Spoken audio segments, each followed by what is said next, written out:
est-ce qu'il y a des aménagements publics qui vous aident à mieux circuler et dans votre maison aussi? Alors il y a quelque chose de très compliqué au niveau de l'environnement public, comme on peut dire, hein, sur tout ce qui est aménagement du territoire.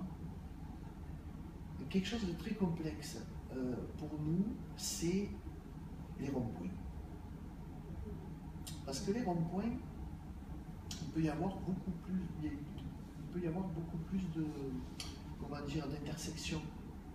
Il y a un rond-point au centre, et puis après, nous, il faut qu'on traverse un peu partout pour pouvoir se rendre sur une route. Voilà. Donc le rond-point, c'est compliqué pour nous. Il y a des années, ça n'existait pas. Maintenant, ça existe. C'est un peu compliqué. C'est un endroit qui est complexe. Mais vous m'avez parlé des choses qui sont bien pour l'accessibilité. Oui, voilà, pour circuler.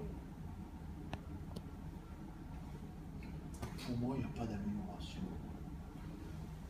Il y a quelque chose qui est très bien, c'est les bandes prototactiles que vous avez au passage piéton. Ça, c'est bien.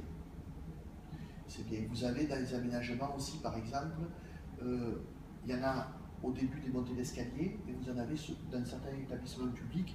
Vous avez aussi, quand vous êtes dans un couloir, vous arrivez à un bout, hop, il y a une bande, on vous dit attention, ça va les marches dans les sacs vont démarrer. C'est intéressant. Vous avez les ascenseurs sonores aussi. C'est intéressant. Les feux sonores sont intéressants aussi. Pour les personnes non-voyantes ou malentendantes. Il n'y a pas que. Et puis même pour les personnes âgées. Allez-y. Vous avez. Bonjour.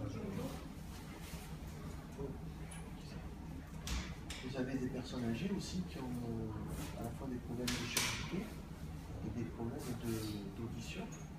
Donc le passage de feu sonore